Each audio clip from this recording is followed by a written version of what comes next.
All right, welcome kings and queens. Today we are talking Love and Marriage Huntsville, Season 6, Episode 10.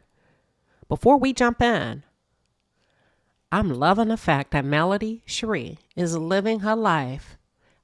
I am loving the fact that Melody Cherie is exploring this planet. I am loving the fact that post-divorce, this girl has found her confidence to be able to travel the world, meet new people, enjoy new things, and just kind of spread her wings and fly. Ladies, gentlemen, I encourage you to live life out loud. A lot of times we wake up, we fall into the same old routines, and we live life as if we get another go around. You get one time. Make it count. And I love the fact that she's making it count for herself. I love the fact that she met a really nice guy on the resort last night and had dinner as a friend. I absolutely love it. Yes, black girls, live out loud. Black boys, black men, live out loud. Do your thing. Meet new people. Take yourself. Your homeboy, your homegirls don't want to go. Your family don't want to go. Book that damn flight and go and experience the world. So I just wanted to say that I really like positives when people are kind of finding their path in life, doing what makes them happy. I feel like Melody did 14 years of hardcore penitentiary time with Martell Holt, honey. That was hard time. Okay. Just like you get sentenced to what? Federal prison. That's hard time. So I'm glad that she's out. Summer body was on point, all of that good stuff. But we're going to talk Love and Marriage Huntsville. And for those of you who are just tuned in, or if you're new to the channel, welcome to the palace. I am Queen Sheba. I cover a variety of hot topics specific to reality television. But most importantly, I hone in on the psychological and the behavioral traits of the Black experience. Subscribe now. All right, so this episode picks up where we left off last week with the continuation of Tiffany. She was experiencing some pregnancy issues. You know, she was kind of feeling lightheaded. She shared that when she would open up her eyes, she would see stars. Yeah, that's because you're doing too damn much. Have a seat. Have a seat and stop being messy. Yeah, please have a seat. I'm loving the fact that Big Lou took up for her. But at the same time, he held her accountable in her wrongdoing. Tiffany, I think you... So here's the thing with Tiffany, okay? Tiffany is unusually direct. I love a person that's direct, but don't be offensive. You know, there's a saying, anytime that you can avoid offending someone, then avoid it. It's okay to push the envelope, Tiffany, but bitch, you be knocking it off the table. You be knocking it off the table, and you got to stop that. Pardon my language, y'all. Please forgive me. Tiffany, you got to stop knocking the envelope off the table. But I like the fact that Big Lou held you accountable. But behind closed doors, he's like, what the hell are you thinking? So that was I can appreciate that. I think you need to be careful, Tiffany, because there's a couple of things that I've noticed that you've done. And if you aren't careful, let me call out some things I've noticed that you've done. Number one, you've put your husband in a compromising position by being cute. You placed him in a position to defend your honor when really you were not honorable in your conversation with Sheree. Now, if Sheree were a good girlfriend, I got it. I get it. I don't necessarily think your line of questioning was so wrong because it depends on the receiver. Okay, it depends on the receiver, and the receiver did not receive it well. And at that point, a simple, my bad, I'm sorry, would have been okay. I still don't think that Marcel and Martell should have ambushed you, period. There's no excuse for that, especially while you're being pregnant, with you being pregnant. Number two, at least Lewis gave you a rundown of this ain't it. From a husband perspective to his wife, because he wants to see you do better. He wants to see you better received because he knows that you're digging a hole for yourself on the show. So it's not necessarily just about you having that conversation with Sheree, but the man is looking out for your future. Okay. So you got to be careful. I know you're nosy, and it's okay to be nosy, but you don't want to go down a path where you cannot back it up or pivot. Okay? And I think the problem that some people may have with you, Tiffany, is that it appears to be, well, it is somewhat cutthroat. Sometimes your conversations are cutthroat. And it's not what you say, but it's how you say it. And once you deliver that blow, you got to be ready that most people probably won't want to deal with you after that, or won't want to film with you after that, because they can't anticipate or predict what's going to come out of your mouth. So make sure you're not digging a hole for yourself that's going to get you ran up off this show. Okay. What else do I have for Tiffany? Oh, low key, if you're not careful, you're gonna overshadow your husband's presence. And I don't want you to do that. Remember, Tiffany, y'all are a team. So stay in the realm of thinking we are a team. Don't try to outshine your husband by carving out a space for yourself on this show. Yeah, because if you go too far, you're going to leave him behind, and there's really not going to be a space or a persona for him other than Tiffany's husband. So, is it Proverbs, y'all, that speaks to a contentious woman? Is it contentious woman or a contentious wife? And Tiffany, that's the second time you've placed your husband in harm's way. The first time is when you spoke on monster. You remember that? Yeah, when you spoke on that child. So you need to chill. You got to check yourself before you wreck yourself. The goal is to remain on the show, girl. Okay, I'm going to get into the Scots, but before I do, this quick thought came across my mind. Martell, what are you doing? Why are you trying to create a division between your children? In one breath, you say you don't want your kids on social media until they are old enough to choose for themselves, but they've been on social media for a number of years. And then in the other breath, you're parading your other child all around on social media, which refutes your initial argument about the 4 legitimate children that you have within your marriage. It's not looking good. I'm going to just tell you this. Don't do that. Because what's going to happen is you're going to create a negative campaign against that little boy that you're parading around on social media. And if the goal is for you to be a good father and introduce all of your children so that all of your children feel love, or obviously you want the people to receive knocks in a positive way, then you don't do that by dimming the light of the other 4. It makes absolutely no sense. It's really making you look like a monster and an asshole, to be honest with you.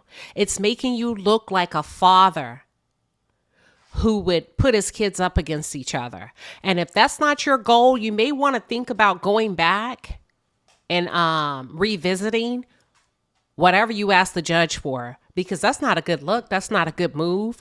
And I'll say this to you, Ariane. Don't get too giddy about it, because the man that'll do that to his other 4 kids will damn sure do it to yours. Okay? I wouldn't feel right as a woman that's dating a man who's going to ice his other kids just to make me feel good about mine. So I don't know, Martell. I don't know what you're trying to do with this, where you're going with this, but it's not a good look. It's actually a pretty crappy move, and it's making you look really bad out here. Period. Point blank. It don't matter what you say your reason is. If that's the case, keep all kids off social media. So this really feels personal, as if you're trying to hurt the mother because she had a large social media presence that she created. She built the platform for those kids from the ground up. And now your goal is to shut it down if you can't control it, to shut it down if you can't have the password to it. Yeah, it's giving bitter. It's giving envious, and it's giving BAN. Production. Y'all got to stop with these fake scenes with the Scots. Have you not figured out already that we know a few things? Yeah, we know a few things. We're extremely savvy viewers, okay? It's not like we're a bunch of hillbillies sitting at home. That, you know what? Here's a couple of things we've noticed. Number one,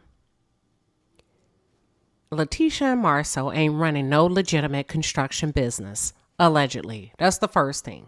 Okay. Number two, Letitia and Marcel have been arriving separate to scenes since last season, which leads us to believe that something's in the air. Okay, what's going on? Okay. Are they having challenges in their marriage? And if so, how come y'all ain't showing it?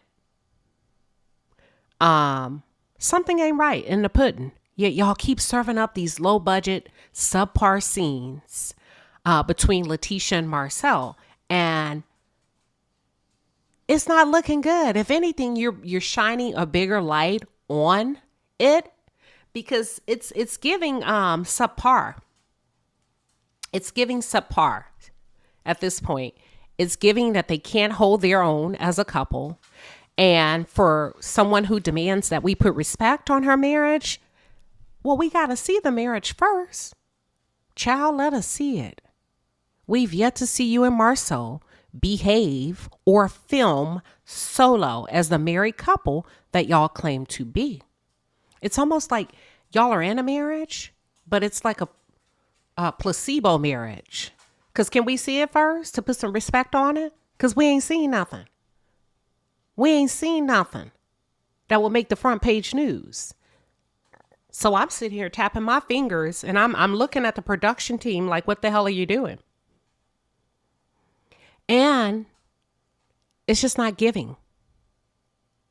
And we've become so uninterested because we have access to a lot of the things that are going on with the Scotts.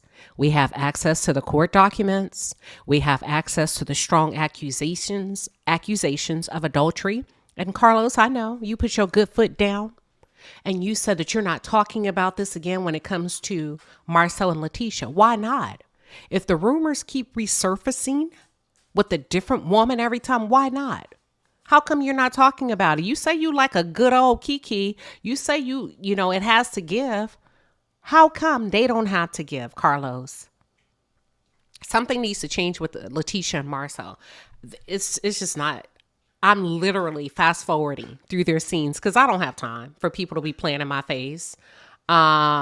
It's they've done a complete 360 in a negative way. Okay. And it's almost like they need the rest of the cast as a shield because they are afraid of being exposed. The lies, the pretending, and the scamming has got to stop effective immediately. It's almost like, I don't know. You're making a production team look horrible and inexperienced, in my opinion.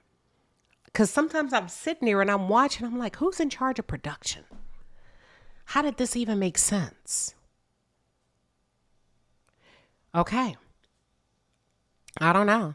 Now that I've been exposed to how Letitia and Marcel can lie so easily, I challenge this entire storyline. Letitia showed up to a construction site looking like she's headed to the nightclub, which tells me, girl, you are not the head of no construction business. Okay? The construction babes that I know, they have their cute jeans. They have on the right attire. They have on their steel-toe boots, their little brown boots. Just like the, go back and look at what the Caucasian lady had on. That tells me this lady understands construction. She's been doing this for a while.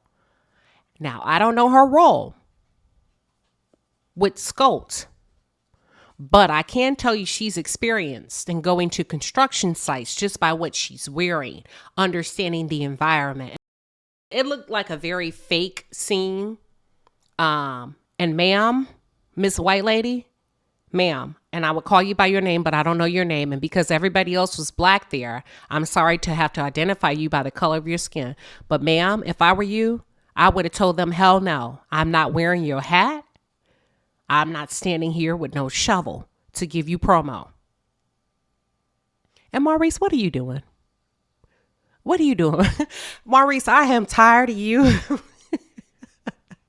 You have no business out there, but you jump your behind in the scene as if you are their legal representative when we know you're not. And I could tell by the look in Gino's eyes that all of this was fake. Because everybody isn't as comfortable lying like Martisha. I keep calling them Martisha, like Letitia and Marcel. They can lie on cue, quick, fast, in a hurry, but you can tell Gino is uncomfortable with the fake scenes. The look on that man's face, the look on his face said all of this is cap and it's fake. So I really can't with the two of these. I really can't with Letitia and Marcel. And I understand that Carlos King, Marcel may have a great personality, but it ain't given this season, honey. Let's talk a little bit about the scene with Melody and her attorney. I love this scene of Melody highlighting her real life with her attorney. Okay, in spite of it probably being uncomfortable to put her business out there. But guess what? It's real. It's real. And we can prove that by the court documents that Martell has been sharing, okay, and sending to bloggers, including myself. So we know this is her real life. And I can appreciate it, even though it may not be the perfect spot she want to be, even though it may not be ideal for her. It's real. And that's what she's showing, her reality. So I liked it. This custody case should have been over a long time ago, but Martell keeps taking this lady to court because he felt like he needed to know when she was out of town. So he slid the kids in his argument as leverage and called it the first right of refusal. But yet you didn't exercise that right of refusal when Belinda kept your kids. You see what I'm saying? Because you were going out of town. Out of town is Atlanta. Belinda lives in Atlanta. And if you didn't go out of town in Atlanta, then you mean to tell me Belinda drove to your house in Huntsville? So which one is it? So you lied to me, Martell. Either you lied about the real relationship that you have with Belinda, or you lied to me about being out of town. Atlanta is out of town, sweetheart. But I just wanted to call that out. So either you and Belinda are closer than close. Yeah. Okay, even though she's dating your homeboy, what is she doing over your house if you weren't out of town? And if you were out of town in Atlanta, you did not exercise the first right of refusal to give to Melody Cherie to watch her own kids. And you put your kids in harm's way by way of a stranger. I don't give a damn if she's a female. She's still a stranger. Other kids do bad things too. Other kids fight too. Other kids kick, scratch, and bite and have bad habits that they've picked up too. I'm not calling her kids bad, but I'm just saying, you don't just put your kids in front of somebody that they don't know. Let me pause there. Now, your primary complaint is you didn't want your kids around their male biological uncle, who is an educator with a clean record. But it's okay with you. It's okay for you to leave them with the male who Belinda allegedly uses as a babysitter. Okay. What's the real tea, Martell? Because what you're saying versus what you're doing, it's just not adding up to me. And then in this scene with Melody, right, we're listening to Melody's attorney confirm some of the things, outrageous things that Martell has asked for in a child custody case. He asked for her phone records. Why? Why do you want to know who Melody's talking to on the phone? Why is that important to you? Number two, are you going, that gives what Melody said credibility, because she said she felt like her phone was tapped and you wanted access to her phone. She felt like her phone was tapped. So that really substantiates her argument that you possibly and very, very well may have tapped that lady's phone, because that's something that you asked for in a child custody case. Number two, you wanted her passwords to her social media accounts. You're not married. You're divorced. You're dating several women, yet you want her social media passwords. Okay. And then the audacity. Since being divorced, you felt the need to know. Okay, here we go with this control issue. I need to know. I need to know when you're out of town. But not only that, I need to know who you've slept with, who you've dated, who you've gone, anything, any man that you've been in proximity to since our divorce. Martell. Woo! Y'all, I'm not making this up. But did you tell the judge? Did you talk about who you're with the judge? Okay. Explain Erica. Did you tell the judge about Erica, Belinda's close friend? Did you tell the judge that you were allegedly knocking Erica off behind Belinda's back? Okay. Did you run down your list, your roster of who you're banging? Friends of friends? Let me stop. I don't know. Did you submit that portion of your sexual activity in your court records as whom you're frolicking with, sir? You know what's funny about Martell? Martell tends to place a mirror in front of Melody and accuse Melody of the things that he's really doing. 20-something babysitters. That's you. That's you. Every woman that you've dated so far has had access to your children. You've left your children alone with those women. Ariane, Belinda, and I think Sheree may have met the children, but we don't know. We don't know who else those kids have been around. So that 20-something babysitter, you were just pointing the finger at yourself. You accused Melody of being a hoe. You told Melody, you slept with too many men. I would never want you. No, what you meant is I've slept with so many women. And if you knew, you wouldn't want me.